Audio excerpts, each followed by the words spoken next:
So, um, just like to say good evening and welcome to everyone. It's great to see everybody on the call this evening. And I'd like to start by acknowledging the traditional owners of country throughout Australia and recognise their continuing connection to land, waters, and culture. And we pay our respects to their elders, past, present, and emerging. So tonight we're going to hear from Isabel Reinecke. She's the executive director and founder at the Grata Fund. It's a fabulous organisation that's doing really important work in holding power to account through the law. The format for this evening is we're going to hear from Isabel, who will talk about Grata Fund and then some of the current legal cases that they're supporting, particularly around environment and climate. And then Carol and I will ask a few questions, then we'll open it up to questions from the group. So just to introduce Isabel. Isabel is a prominent leader, successfully driving systems change on the critical issues of our time, helping build a fairer, safer and more inclusive Australia. She's the founder of Grata Fund. It's Australia's first specialist non-profit strategic litigation incubator and funder. And Grata develops funds and builds sophisticated campaign architecture around high-impact strategic litigation brought by people and communities in Australia. They focus on communities, cases and campaigns that have the potential to break systemic gridlocks across climate action, human rights and democratic freedoms. And prior to establishing Grata Fund in 2017, Isabel had more than 10 years experience as a director and a lawyer. So Isabel's going to tell us a little bit about the history of Grata Fund, some of the specific environment climate cases they're involved in at the moment. And they're currently funding over 20 legal cases, including cases for Indigenous water and to land rights. So thank you so much, Isabel, for making the time, because I know you've got so much on up there in Cairns, and over to you. Thank you so much for having me, and thank you all for joining me this evening. I know it's sort of, maybe it's this off sitting in front of the telly, so I appreciate this as the option you've chosen. As Stephen mentioned, I'm in Cairns. I'm here for reasons that will become clear throughout this conversation, but essentially, I'm here for the Australian climate case, which has its final hearings starting next week. So I'm here for kind of the prep week with community, but I'll speak about that a little bit more as we go. I'm on the lands of the Yirrkala people, which is Palm Cove outside of Cairns, for anyone who knows it. Pretty nice part of the world. You definitely feel like you're kind of more part of the tropics than you do in other parts of the country. Pretty beautiful kind of coastal landscapes with gorgeous kind of rainforest-filled mountains off on the horizon, but also lots of stingers and crocodiles in the water, so I won't be having many swims in my spare time. I'm here, I've brought my whole family. It's a kind of a family affair. Sometimes with these long work trips, it's easier to bring the grandparents and my husband and my baby, so apologies if I get a knock at the door at some point from the baby kind of saying she's had enough of me not putting her to bed. So we'll see, we should be okay, but just a forewarning. She's 2, so she generally gets her way at this point. As Stephen kindly introduced, I am the founder and executive director of Grata Fund.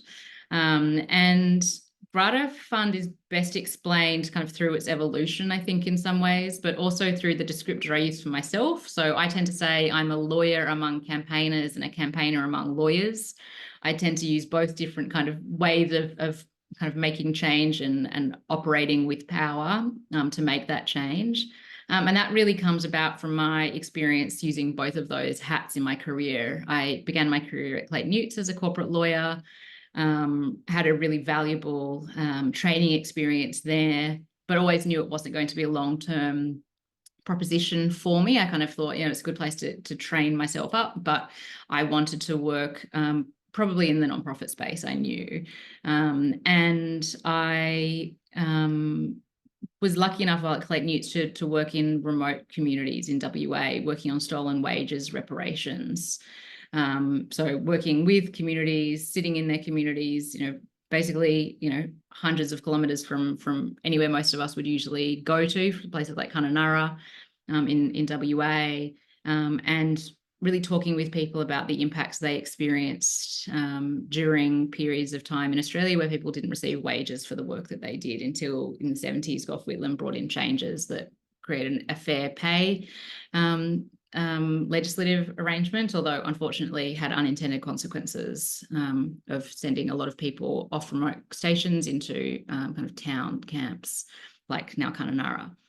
And that, I think, was sort of a really informative experience for me for the kind of organization I ended up creating, which is one that really is conscious about thinking through consequences and unintended consequences, as well as positive possible consequences of action that we take. But I found my way through, a range of different nonprofit experiences and landed at GetUp, which at the time did not have quite the out there reputation that it sort of has come to have. Thank you partly to the Murdoch press not loving what happened in the 2016 election with GetUp's influence on those results. So I would just say, from someone who's worked in the GetUp kind of sphere, that some of what you've heard in the public should be taken with a grain of salt. What I experienced at GetUp was a group of really committed people, millennials mostly, my generation, who really believed in values like human rights and open and transparent democracy and climate justice. It was pretty much as simple as that. And what I experienced while at GetUp was really seeing firsthand, I was the lawyer there, the way that power could be utilized through communities to create big change, something that is kind of obvious to everybody on this call, I'm sure, but something that was really informative for me in trying to understand the way the world works as a lawyer. And so what that means is I'd both seen how the most money and power and access at Clayton Utz got you the very best legal advice at great expense. But I'd also experienced how people could be really left out of systems, even when those systems, like the Gough Whitlam change in the 70s around fair pay, could actually have really unintended consequences. And then I also saw how community power could really create big change. So what I decided to do was figure out a question which was sort of looming in my mind, which was, why weren't we seeing in Australia the big structural change, sort of nation-shaping litigation that we were seeing in countries around the world, like the US, but also the UK, in Brazil, in South America, South Africa, Europe, Hungary, Germany, the Netherlands, you name it.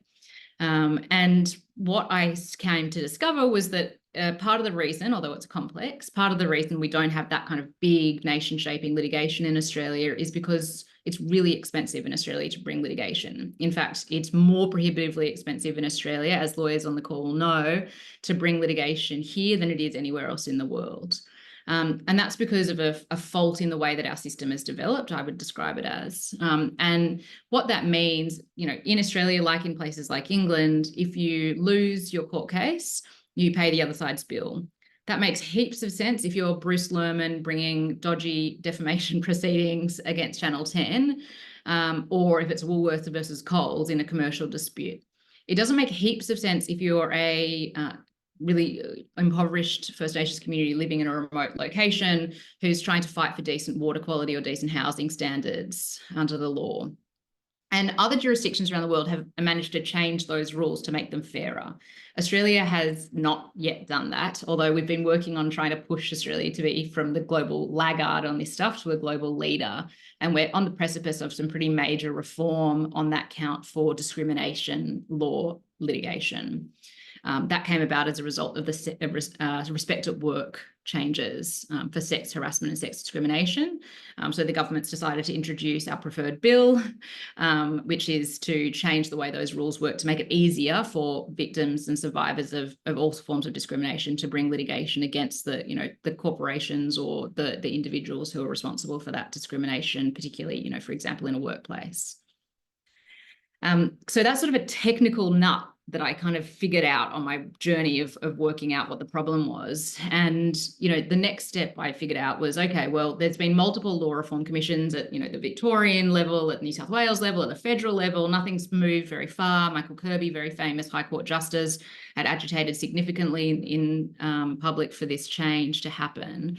And so I thought, this is back in kind of 2016, 2017, let's just try and move some money. Let's just underwrite the cost risk in these cases so people can take the cases without the fear that we know is stopping them from bringing cases.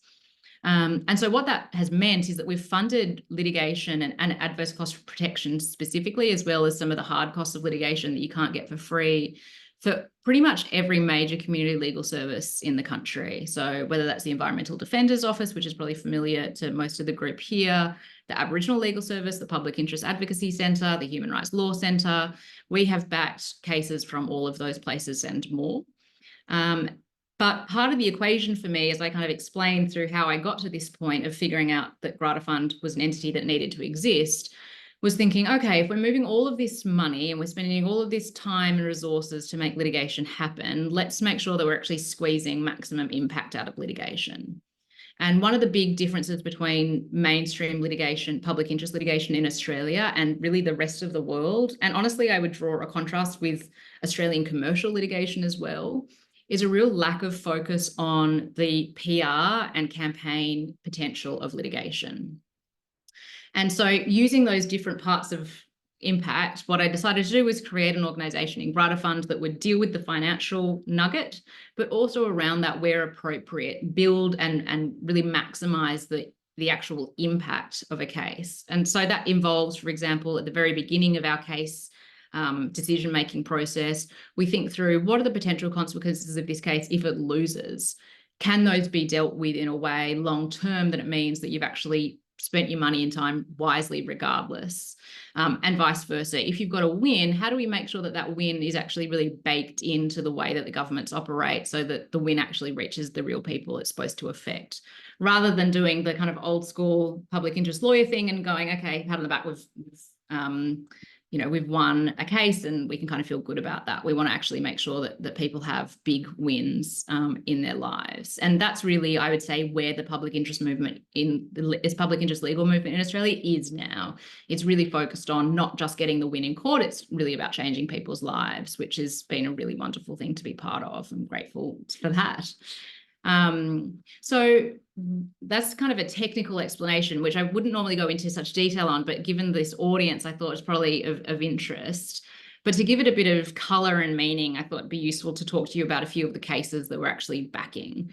And the one that I'm in Cairns for is the Australian climate case. And the Australian climate case is pretty much the most consequential piece of climate litigation to ever take place in Australia, I can say with confidence.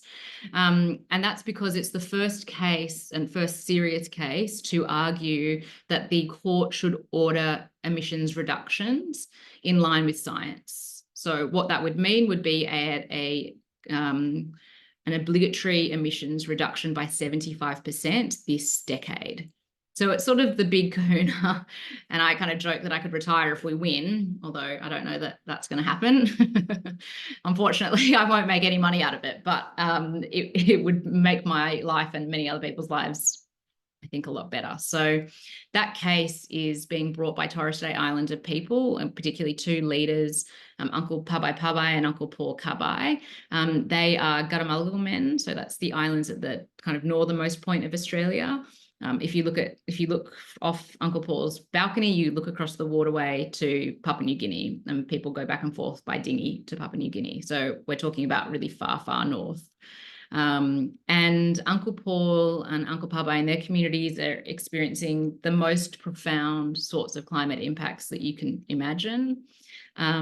We're talking about individual crises, so major flooding events, but we're also talking about just daily degradation of way of life and ability to live. So it's basically stiflingly hot, more so than it's ever been before. The weather patterns are changing. It's no longer possible to grow crops on agricultural land due to saltwater inundation, meaning that the water is no longer retained in soil.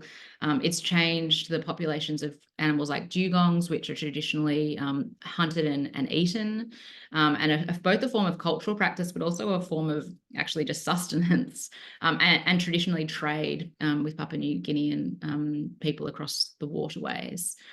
We're also seeing massive king tides. So, we're talking about major flooding events all through people's homes, to the point that people are saying, the conversations I've had, who's coming for us when the next king tide comes and we're washed into the sea? Is it our cousins from Papua New Guinea? Is it the one border force boat that's around here? Who's going to save us? But we're also talking about, massive inundation in terms of the actual land mass. So Uncle Pabai's island, Boigu, is 2.5 meters, is 1.5 meters above sea level. CSIRO has released a paper saying that it will be submerged in 2/3 of water in the next 30 years. And that's it still. So, if you add onto that a king tide, you're talking about complete submersion of his island. And if you speak to elders there, they say that they won't move. So even talking about that science is really sensitive in the communities that we're working with, because there are people there who say, okay, well, I will die here because I won't leave my ancestors. And, you know, I see kind of an emerging climate crisis happening, which is that we have a serious loss of life in the northern Torres Strait Islands, and the government is just not prepared to be able to support people's lives. And I can foresee a situation where we've got Papua New Guinea and people who are saving Australian lives, taking them to Papua New Guinea, and Australia having to figure out a way to repatriate those people. So the crisis is real. And, you know, to add insult to injury, the uncles talk about this being a cultural genocide waiting to happen, because the Torres Strait Islands have survived relatively intact from colonization over the last 250 years, partly thanks to some self-governance. So there's less issues with policing, there's less issues with housing, for example. But this would be, you know, something that is a cause of mass industrialization that would ultimately affect those people worse than anyone else and first. And so what that means is that they have a really strong court case to say the government cannot just ignore us. It actually needs to take action in line with the science to prevent our destruction. And it also needs to fund appropriate adaptation. You know, we had a meeting recently with one of the senior elders, with Anote Tong from Kiribati, many of you may know, former president of Kiribati for 13 years, and Penny Wong. And that was an invitation to Minister Wong to come to the islands to see for herself what has happened in the 14 years since she was last there, which is quite profound in change. And afterwards, I spoke with one of the DFAT advisors who was in the meeting, who I think accidentally let slip. I don't think she quite realised maybe that she shouldn't have told me this, but, you know, she said to me, oh, well, you know, because I was talking to her about the problems with the seawalls that have been built. They're basically built halfway along the island, so water runs around them, two-way valves that break so that crocodiles come into the islands more easily than they did previously. They're also completely disgusting to look at. You know, previously a beautiful tropical beach has become this sort of industrial site. And this DFAT advisor said, actually, we haven't funded seawalls in the Pacific for years through our foreign aid because we know that they don't work. We fund mangrove regeneration. So the approach on one arm of government through foreign affairs is completely different through Australian environmental work. So in terms of where we go to with the case, we're hoping for a win. And as I say, a win means everything is better than it was the day before. It means that the government would be ordered to reduce emissions really drastically this decade. And while we don't follow international precedent, we can see that the tide is definitely turning, that would create an environment for the judge to make that order and not be going out on a crazy kind of limb. Most recently, last week, although I'm losing a sense of time because we're working so busily at the moment, the Human Rights Court in Europe ordered that the Swiss government does have an obligation to reduce emissions in line with science. In December last year, the Belgian court ordered the same order. And in 2020, the Dutch court ordered the same. Multiple other wins similar to that have happened in other jurisdictions like France and Germany and Ireland. Although the thing that's important about the Human Rights Court in Europe and the Dutch court and the Belgian court is that the legal arguments are very, very similar to the legal arguments in this case. And they thread a really useful needle on how you can get a court to win, to say you've got to win.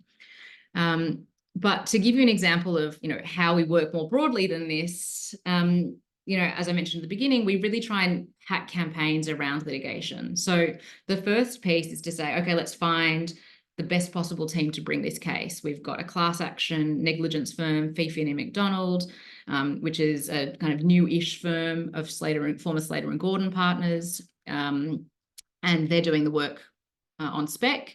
We've got Fiona McLeod, SC, one of the most kind of eminent barristers in the country, doing this work on spec with an amazing team of pro bono juniors. And the next step then and then we've kind of worked with the community to get the community in a place to be ready to bring the case. But then the next step becomes, okay, how do we leverage this case? We've got so much money, time, effort going into this case. How do we make a big impact? And there are a couple of lines of the strategy that are worth pointing out to you. So one is really leveraging the Pacific's influence with Australia at the moment, which many of you will be aware of. The Torres Strait is part of the Pacific. It is culturally and spiritually very connected to the Pacific. And that's why we've done things like bring Anote Tong to the Torres Strait Islands for the first time, where he held conversations with people like Richard Marles on Zoom, pointing out that he was in Saibai Islands, seeing what was happening there, leveraged really this Pacific Elders Voice group that's emerged out of the Pacific of former dignitaries from the Pacific, so prime ministers and presidents, to really harness the case for their own goals. So that's things like enabling those leaders to say to the Australian government, look, you're telling us one thing on one hand, but on the other, you're fighting your own people in court who are facing the exact same problems that we are. So, really trying to increase that pressure and make this a geopolitical issue rather than just an environmental issue for this government. So to that end is why we invited Penny Wong, and I'm hopeful that she'll come up in the next year or so. The other part of the strategy that's really significant is really connecting what's happening in the Torres Strait with mainland community impacts in the rest of Australia. We really know, and you guys I'm sure will be aware of Rebecca Huntley's research, which says that the thing that really moves people up the ladder of engagement, of concern about climate impacts, is witnessing climate impacts happening to people themselves or people like them. And I'm sure many people in this call have kind of had that experience themselves. We saw after the bushfires in New South Wales a massive uptake of people saying, actually, I want to do more on this issue. And so what we've done is we've worked with Bushfire Survivors for Climate Action in New South Wales to build a new Climate Impacted Communities Alliance. And that's an alliance of people including Torres Strait Islanders, bushfire survivors, flood survivors, and more from around the country, bringing a united voice to say, look, actually, what you're doing is not good enough to the government. And there are many of us, and we're joined together in solidarity to really put increased pressure on you. That's really important in a media environment that kind of comes in, kind of extracts stories from traumatized communities immediately after climate impacts, but then doesn't do heaps of follow-up. What we're trying to do is create a body and a group of organizations that can actually be called on by the government, but by civil society as well, to tell their stories in an impactful way. We're kind of doing the PR job for climate impacted communities that the PR teams of gas and oil companies and coal companies have been doing for 30 years. And I'll give you just one example of why we know it's needed at a policy level. In these hearings for the climate case, so far we've had on-country hearings last year where evidence was heard from witnesses on Torres Strait Islands. In November last year, we had expert evidence, and we're just about to do final hearings next week. But in Melbourne at the expert hearings, what we heard was from a very senior bureaucrat at Prime Minister and Cabinet that when developing Australia's climate targets to take to the international arena, only two things were factored in. One was what the lowest possible bar was the international community would accept, and two was the economic impact of any target on the fossil fuel industry in Australia. She explicitly stated that impact on Australian communities of different levels of warming with different levels of emission reduction had never been taken into account. So what that means is we really need to make it really obvious to the government that there are people who are being impacted and that they will be held to account by those people if they don't start factoring those people into their decisions.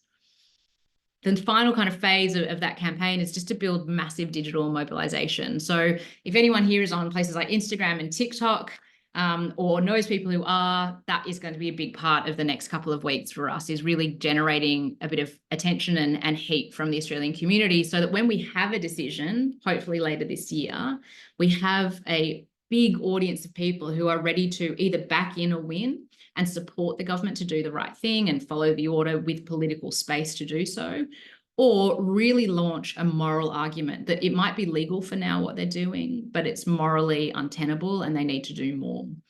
And I think that kind of gives you a picture of how we work. It's kind of coming from multiple angles. Just to clarify what we definitely don't do, we're not a law firm and we're not a community legal service. We do not provide direct legal advice to clients. We're kind of like the puppeteer, if you would like to put it that way, although the participants are not puppets. They're very much active actors themselves. So what I like to say is we're kind of like the executive producer of a film. We figure out the money problem. We figure out the marketing. We figure out the campaign. We figure out the legal team to provide the legal services. And we work with communities so that they're really able to participate fully in that work. And we say we like to challenge power in court, but build power in communities. So really leaving communities better off once we leave. Just in my last couple of minutes, because I realize I've been talking at you for a while, I might just mention a couple of other cases that we've been involved in. We, as Stephen said, are funding 20 odd cases at the moment from across community legal service organisations and pro bono firms. And those span 3 areas, pretty broad areas, but they have intersections. So climate justice, human rights with a very strong First Nation justice and gender justice focus, and democratic freedoms with a strong transparency focus. The thinking around the democracy work is really that none of the social movements that we're working with can really thrive unless we've got a really functioning democracy that enables transparency and accountability. So one of the wins that we've had in the news recently was a Rex Patrick case, a freedom of information case, which I write about in next week's The Monthly. So grab that if you want to have a read of it and learn a bit more. That's a big win. That's shutting down a loophole in the freedom of information system. So the system we use to get information from government about what they're doing, that has allowed for the past 10 or so years people to claim that documents have ceased to exist for the purposes of freedom of information if there's been a change of minister. So whenever you've got a cabinet reshuffle, I think, oh gosh, what documents have just disappeared? Because that's the way the law has worked until this case. Or whenever you've got a change of government, everything goes in the shredder that nobody admits to. So that case has stopped that from happening. Although contrary to, unfortunately, the government's stated transparency objectives, it's appealing the decision.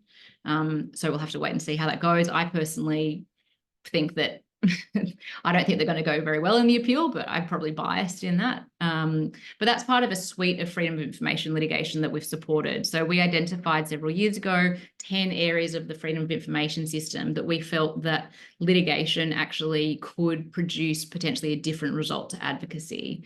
Because the problem is with any government in opposition, it's very easy to argue for transparency. And once you're there, it's pretty easy to go with the status quo. So litigation is a really strong tool in cases like this where governments can't act or won't act in the public's interest. Another example that's a kind of newsworthy one over the past year is a win for remote housing and water.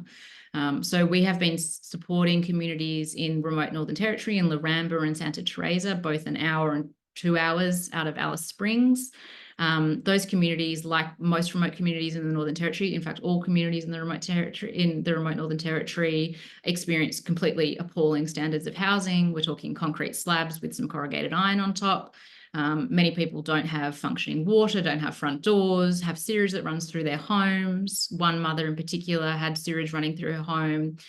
So often she'd get up twice a night to mop it up to make sure her kid didn't get sick. When she complained about this to the landlord, which is the government, she was told to stop chucking stuff in her toilet.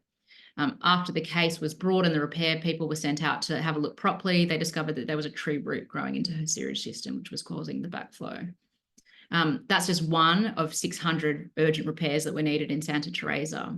And those communities have brought a series of litigation, really in the face of some pretty strong resistance from the Northern Territory government. In that housing case, the government threatened the community, actually countersued the community for $2 million in unpaid rental debts.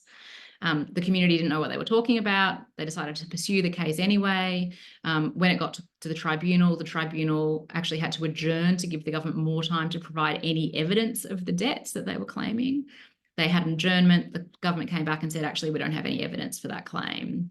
Now, that's appalling and was absolutely a tactic to shut down that litigation. But thanks to that community, the litigation proceeded. And at the end of last year, the High Court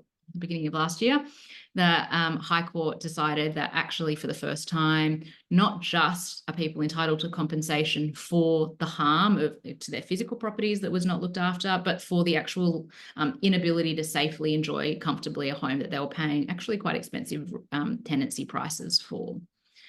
That now applies across the remote Northern Territory and actually across all of Australia. And has created a massive compensation bill looming for the Northern Territory government if a class action gets up on it. Our goal at Grata is not to to bankrupt a government. Our goal is to create so much insurmountable pressure on a government that they are forced to do the thing that's in the public interest. And in the Territory on housing, it's pretty bloody simple to come to the table with community-controlled organisations and co-design housing policy. It's something that is kind of eye-wateringly frustrating for anyone who's been involved in this stuff. But we think this is kind of the big sledgehammer that's going to help. And we know that actually to that effect, the Australian government announced earlier this year $4 billion in new funding for remote housing, new housing in the remote Northern Territory over the next 10 years. So $4 billion in 10 years, it's pretty good. Unfortunately, it is half the amount that's needed in double the time. What we actually needed, an $8 billion investment in 5 years, but it's sure a hell of a long way further towards the goal than where we were. Similarly, the community in Laramba brought a case on water quality. The Laramba community had uranium in their drinking water, as does much of remote Northern Territory. That's because uranium occurs naturally in the groundwater. That can be dealt with a reverse osmosis filtration system from Bunnings. Instead of doing that, the government decided to fight this case tooth and nail. They eventually put in a multi-million-dollar filtration system into the centre of the community in a hope that the community would say, okay, well, we've won it for ourselves, we'll stop. But the community continued so that everybody else would benefit, and they won that case. The federal government similarly just recently announced a $53 million investment in remote water infrastructure. So I might wrap there, but hopefully that's given you a bit of a flavour for all of the things that we do. That's amazing, Isabel. Yeah, so many great examples. I'm sure there's a number of questions that people might have in the group, but I might just kick us off with one, which was about, you speak about the legal system being the last line of defence. Can you expand a bit on that? Yeah, absolutely. So, as I've said a couple of times, litigation is emotionally taxing for the plaintiffs and communities involved. It is time consuming for the lawyers. It is hell of expensive. And so you think, okay, well, why the hell would we use this as a tool? And the thing is, it is the best tool available when nothing else works. So I'm the last person that you will see supporting litigation that could have been resolved through proper advocacy, lobbying, and other actions. But on some issues, especially unfortunately issues that are in the public interest, especially in today's hyper-partisan, hyper-polarized political environment, it's really difficult for governments to take the action that we actually know they probably want to take. And so what I think of as the court system doing is actually kind of providing a gift to governments, although I'm sure they don't always agree with me, that we're actually giving them a way to fulfill some of their promises, to actually demonstrate to the Australian people that they actually can do the thing. They just need the kind of right pushes and levers in place to help them to do so. I had, reflected, I was in Parliament recently for the Australian climate case. We had that meeting with Penny Wong. We had a meeting with Monique Ryan and others. And we were talking about the case and, what they can do to support it. And at the same time, there was a major change happening to the way offshore gas approvals are made, offshore gas projects are made. And I saw the Santos lobbyists standing around in Parliament House. And I looked at them and I thought, oh my God, they've got it easy. They're in extraordinary, beautiful, glamorous, expensive suits. You knew that they'd come in the most beautiful cars. They'd been whisked to the most important ministerial offices, staying in the best hotels, and you know it. But when you see it, it feels different. And I just thought, God, you guys have got it so easy. And then you get in the cab and you go to the airport from Parliament House, and the billboard that's at the airport at the moment in Canberra is gas for when solar doesn't work. And you think, God, what a slam dunk that is for their PR team to do that. For someone who's a busy, exhausted politician, you see that, okay, got it, yep, next thing. And I think the thing with litigation is it's able to cut through all, pardon my language, the bullshit. Because unlike most spaces these days in our democracy, actually the courts really care about facts. Facts really matter. And so it's much easier to get past the spin and the false kind of statements and bravado in those environments and actually get to kind of really just basic core principles about how we work as a society, how we work as a system, which is not always embedded in our laws, but significant parts of it actually are. Yeah, thanks, Isabel. That's really interesting. Just sort of following on from that, Josie's got a comment here, just a question, I suppose, saying that litigation can achieve what advocacy can't. How do advocates with their deep investment in their particular issues, view your alternative approach?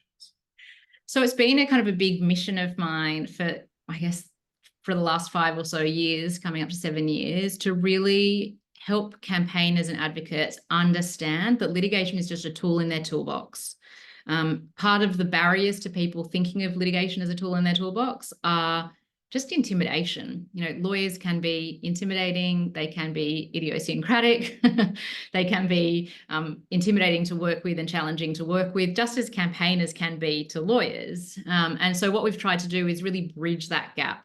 Go into campaign organizations, working with places like Amnesty International, working with places like Greenpeace, but also smaller grassroots organizations and community legal service organizations, and saying, this is how litigation could work. If you've got any questions, call us and we will help you figure it out, or we'll connect you with the people who can. And so what we've actually seen is what I was hoping to see, which is that Greenpeace and Amnesty, the Australian branches of both of those organisations, have begun using litigation as part of their work. So Greenpeace has litigation on against major emitters at the moment, and Amnesty has collaborations on litigation on refugee rights. So we're seeing that move more and more. Hopefully, in the next 5 to 10 years, that will be firmly part of the infrastructure in Australia in the same way that it is in other jurisdictions around the world. The other part of that, though, the other equation of that, is helping lawyers get better and more comfortable with working with advocates outside of the court system. It's really interesting. Advocacy or comms and marketing and legal work are both doing the same thing. They're doing the job of persuasion through argument. But the argument approach used by a lawyer is maximum detail, maximum nuance, as clear as possible, no ability to be unpicked through misinterpretation. Comms and advocacy is designed to get, what is the thing that is going to draw your attention? What is the Santos billboard that is going to get you to think, oh, gas is the thing that helps when solar doesn't work, as much as that's a BS kind of line. That's a huge skill and obviously professional discipline in itself. And what we've had to do is help lawyers understand how valuable that is as a discipline, and how to feel safe and comfortable that the advocates can do that bit while the litigators do that bit, and that it won't cause harm. Because obviously litigators and lawyers are great at reducing risk and are really frightened and nervous, quite rightly, of stuff that could increase risk. So we do, I would say, quite a lot of hand-holding with the legal teams that we work with as they transition into understanding that kind of the role of that piece of the change-making equation, because we do all actually want the same thing at the end of the day. Yeah, that makes sense. I suppose sometimes advocates might be a little bit not their usual client, a little bit different. Totally. And, they don't have to be their client. Often they're not. I mean, the clients are usually community organizations or communities themselves, but it's about then doing the partnership to really leverage the impact of the case beyond the court, so that real people outside of the court actually know what's going on and are able to use that appropriately for their advocacy as well. Mm-hmm. Yeah. Yeah, it's interesting. It's funny. It's one of the things that I went on a Churchill Fellowship in 2017, and it was the most amazing. I can't get over that fellowship. It's the most amazing experience. They just give you a bunch of money and go figure out the problem that you want to figure out. It's extraordinary, and I'm very grateful to them for that opportunity. And I went to the ACLU in the US, the Center for Constitutional Rights, NAACP, really the big granddaddies of litigation in the US, but I also met with Agenda in the Netherlands, who are responsible for the big Dutch climate case win. I met with a bunch of organizations in Hungary and in the UK and in Germany. And I asked all of them, how do you get lawyers and campaigners to work well together? And almost all of them said to me, we don't know. If you figure that out, could you please let us know, because it's a pain in the ass. But there were some really golden takeaways that I was able to learn on that experience, including particularly from places like Earth Justice in the US and ACLU in the US. And part of that has been building a team at Grata that really puts campaigning or kind of political advocacy and lawyering on the same level. So we have a general counsel and a head of campaigns who are on the same level. They're paid the same, they've got the same seniority and role within the organization. They're very close collaborators. And that's really important to how we work with the rest of civil society and communities, because we're actually not preferencing legal work over the other forms of work. And I think that's been really influential to some of our success. That's really interesting. I was just going to go to Matt's question. Matt says he's amazed impact on people is not considered in emissions reduction target setting. Can the court compel the government to consider future impact on Australians? Yes. Well, oh, sorry, actually, no. The court can, well, yes and no. So in this case, the court is considering future impacts on people in the Torres Strait. So that is locked in. And the court can use those future impacts, that evidence of future impacts, to order the government to reduce emissions. In terms of ordering the government to consider certain factors in its policymaking, a court's role isn't really there unless it exists in legislation. So, that's why there has been a bit of talk lately about, should we have a duty of care around climate change in our environmental laws? The argument for doing that is to say that the government would then be forced to consider climate impact when approving new mines or offshore gas. I think that's a really important step, although I am conscious that, the government is capable of saying, yes, we've thought about that, and just doing the thing anyway. It does add a chink in the chain, though. So, you will see, for example, with the Adani litigation, one of the reasons the government lost in one of those cases in 2015 is because they hadn't considered environmental impacts that they were required to consider. Unfortunately, though, they went back and considered those things and said, well, on balance, we still think we should go ahead. So it provides a tool in the chain, but it doesn't necessarily solve everything. That's why cases like this that use a different kind of law, like they're not tied to the legislation and the requirements of a policymaker, is actually going, you know what, separate to whatever laws you make, we have some foundational laws about how we work in this place. And that includes that you can't knowingly cause terrible harm to people and get away with it. Yeah, that's interesting, Isabel. Thanks. I might, Anne Poelina, do you mind if I bring you into the conversation? It'd be great to get your thoughts and perspective on what we've been talking about.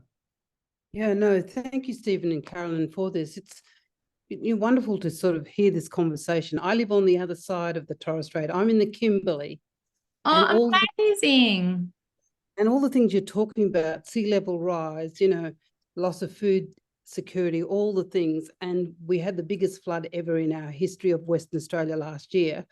I've totally lost all my power and water and we're still trying to right size. But I think the mainland story is a little bit different to the Torres Strait because as Indigenous leaders, we see this as part of a collective. Public interest matters is very much at the heart of our advocacy and our brokerage for justice. So it's a little bit different because what we're seeing is exactly all the things you're saying.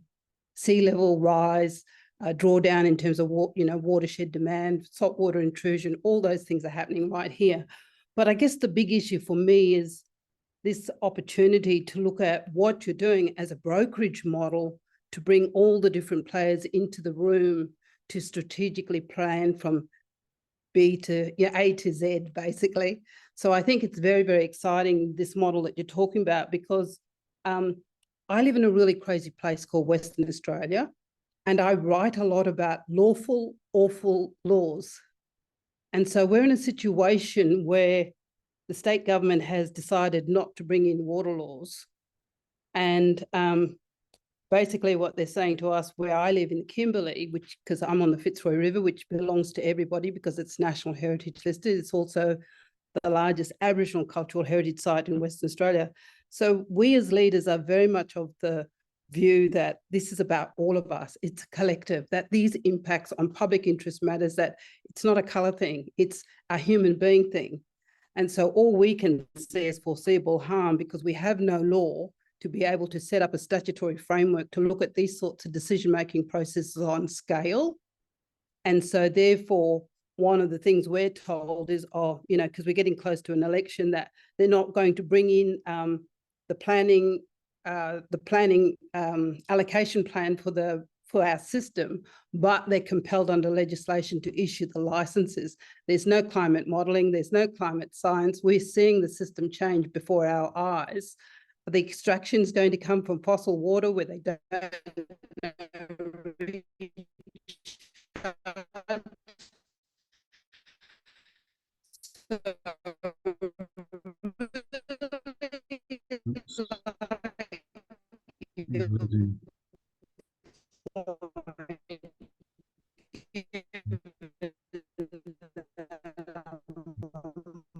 think we're losing Anne there. Yeah. scientists that where is the science in terms of evidence base? So I just wanted to amplify that. But these are very, very important matters because in terms of fellow Australians, yeah, I can meet you and sort of have a conversation because I really like your approach. And I think when you're talking what is the next legal precedent, I think there's some very interesting stories up this way. So I'll give some time in terms of bringing everybody into the game. So that, and I think, you know, it's really, really exciting that this is, as I said, the last strategy, but sometimes it's Thank you so much, Annie. Cut out a little bit, but I heard most of what you said, and it's such a pleasure to meet you. And I would love to chat to you because we actually are about to do some stuff in WA around water that would be awesome to chat with you about.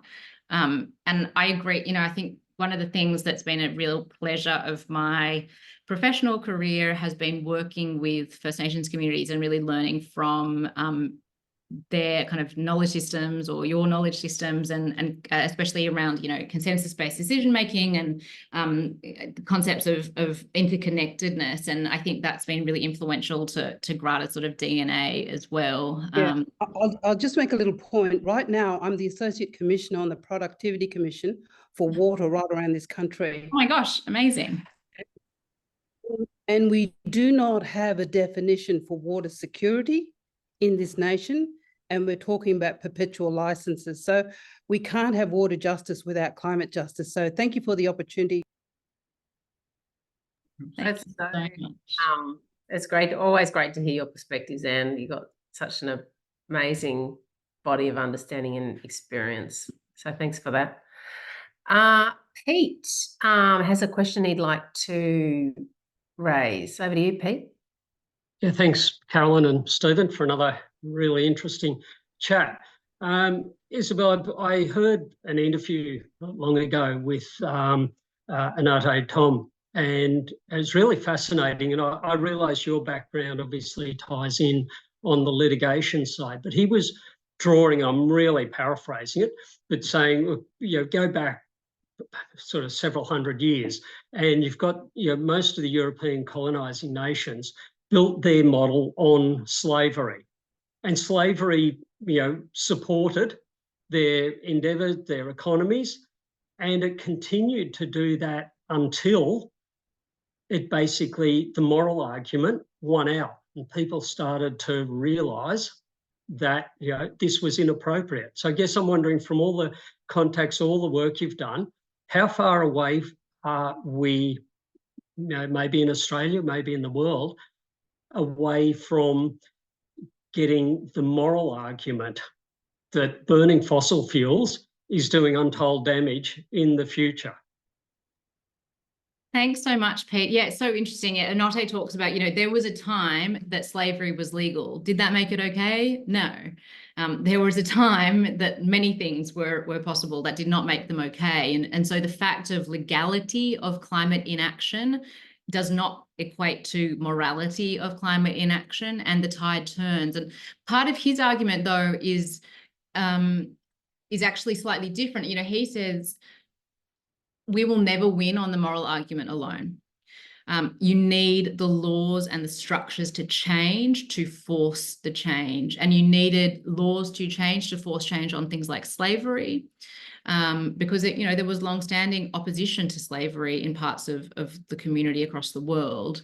And so what you need is both the moral tide, but you also actually need to change what makes everything else tick, which is the legal tide. And so that's really where, you know, for us, litigation is a really powerful tool to making that push and making that change.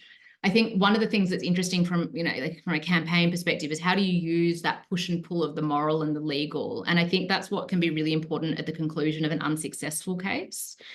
So an example of that being done really well was a case in the High Court that lost around offshore detention.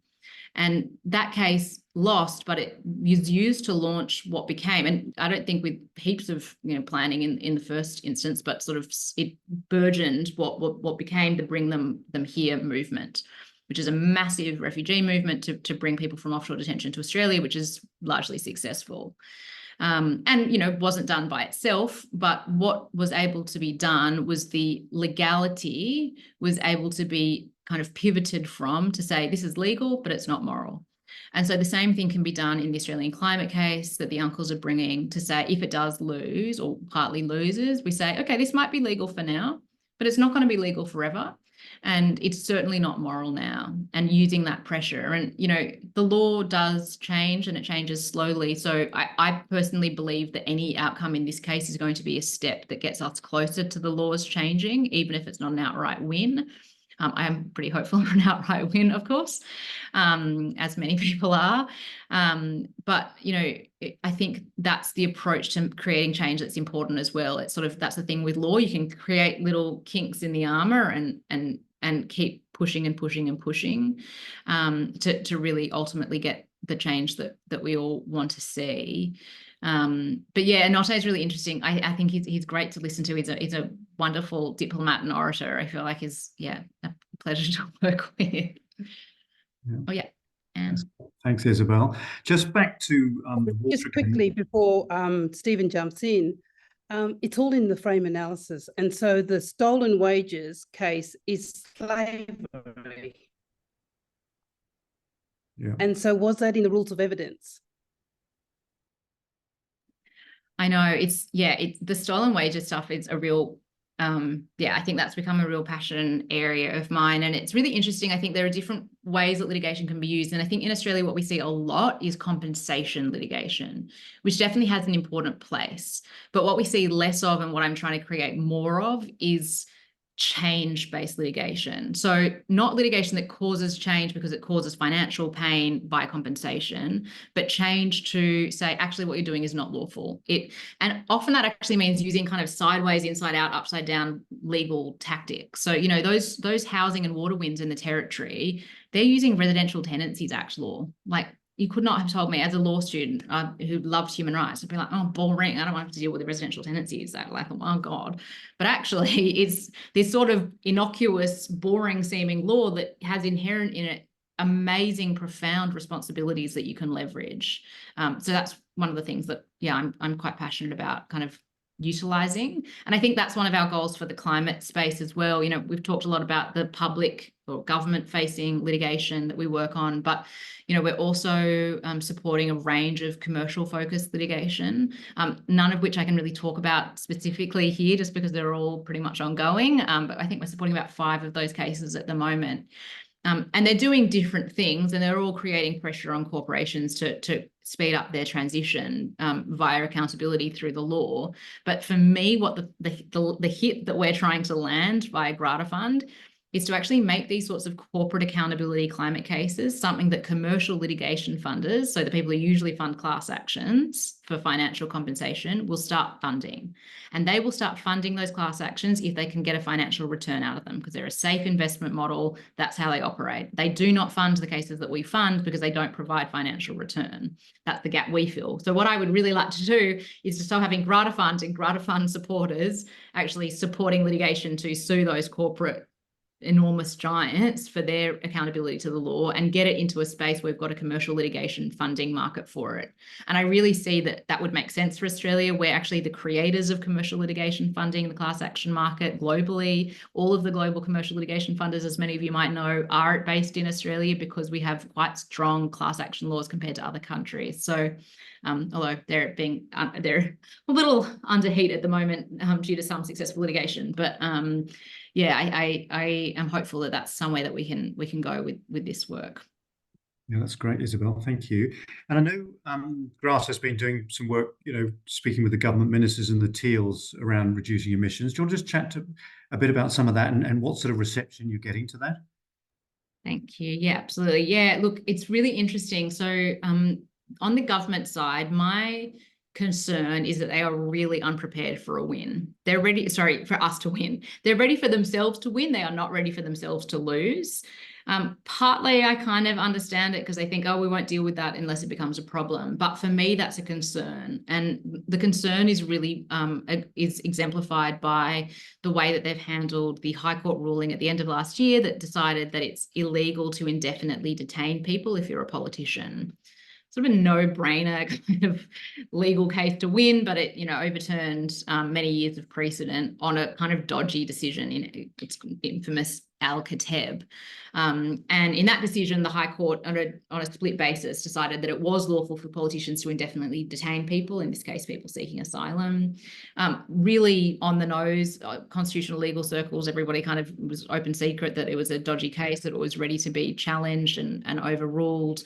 Freedom of Information documents have revealed that, that the government had been advised that it was likely to fall. So even though they knew it was likely to fall, they weren't ready for it to fall. And when it did, they were really on the back foot, and they're still on the back foot. They're passing pretty draconian migration laws that are considered some of the worst in decades in Australia. And they're really doing that because they were just not ready to leverage the power that they had, which is to say, actually, we're not going to say it out loud, but this is kind of a gift to us because we can do the thing that we've been telling people we want to do, which is to be humane and respectful to people seeking asylum in Australia.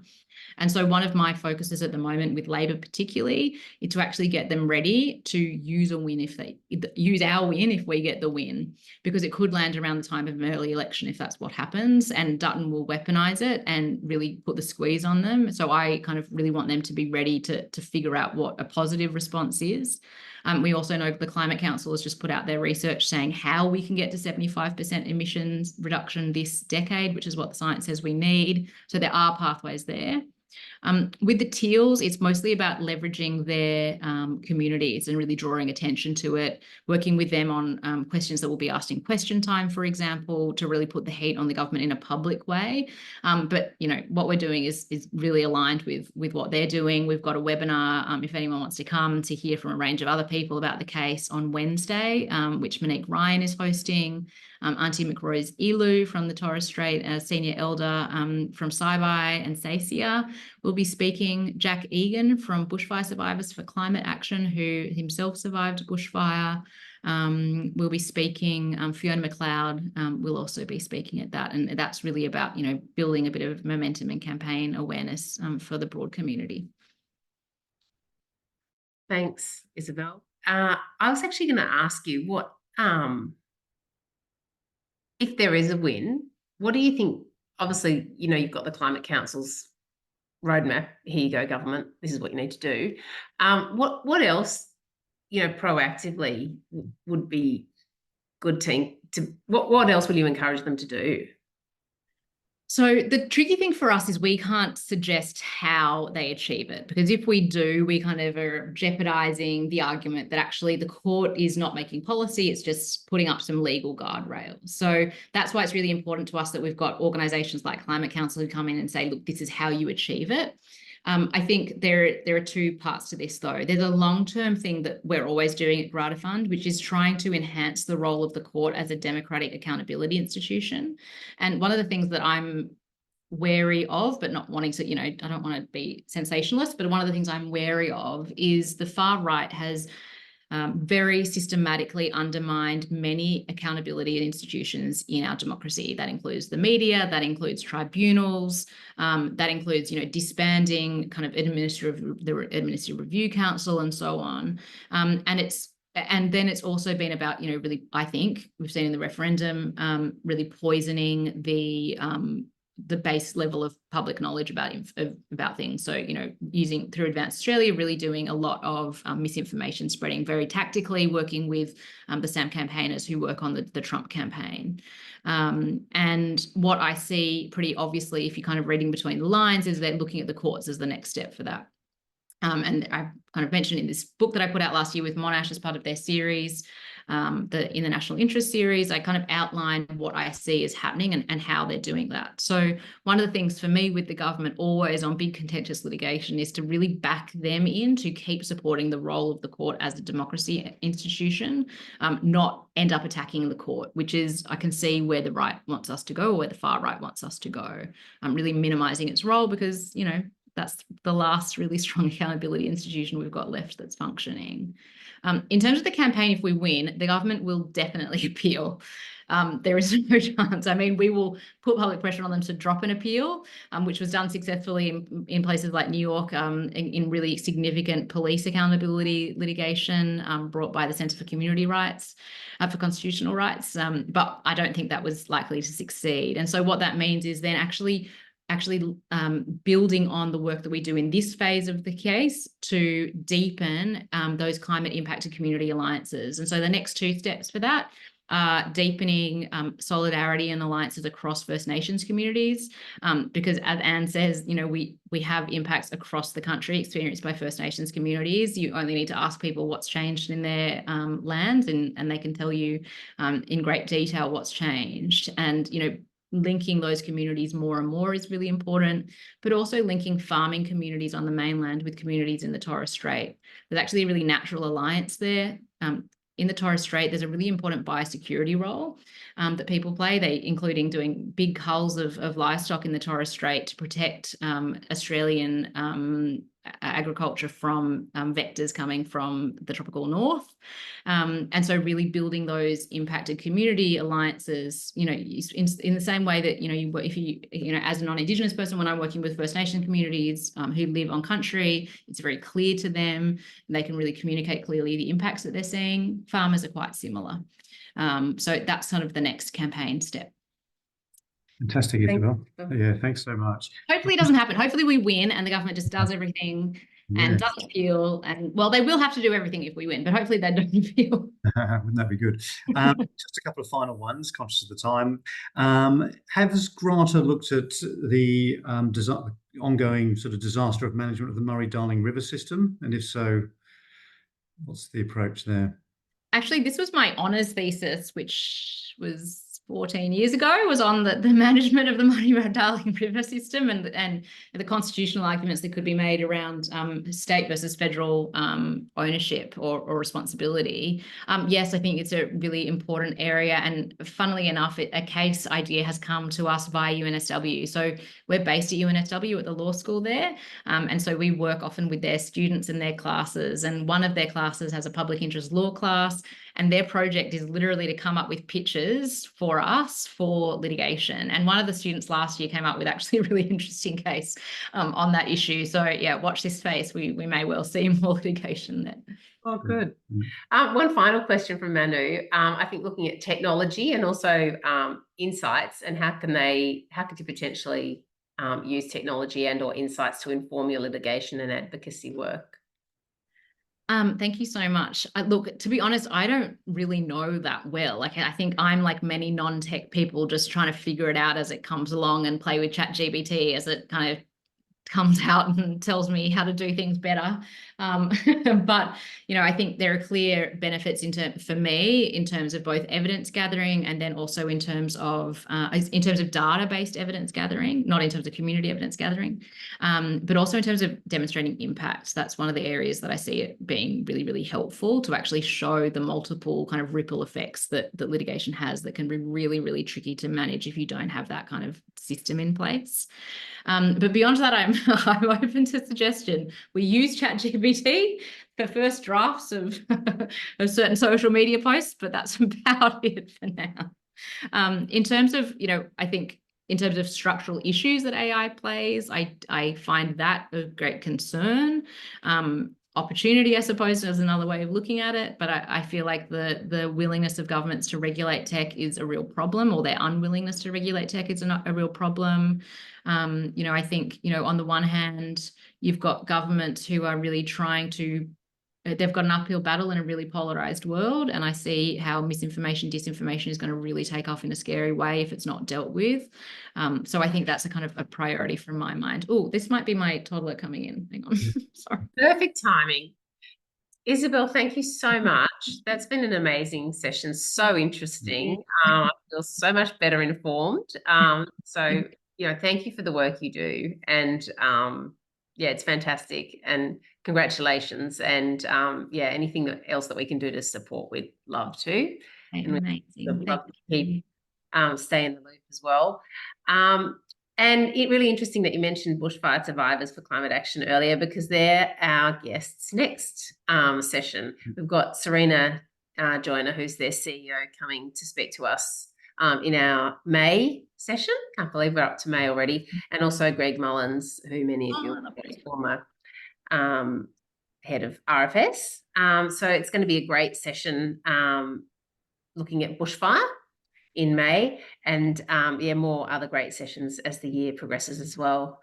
So thank you again tonight. Lovely to see everyone, and enjoy the rest of your evening. Thanks so much, Isabel. Thanks Thanks for having me. Everyone, bye. Bye. Bye. Bye.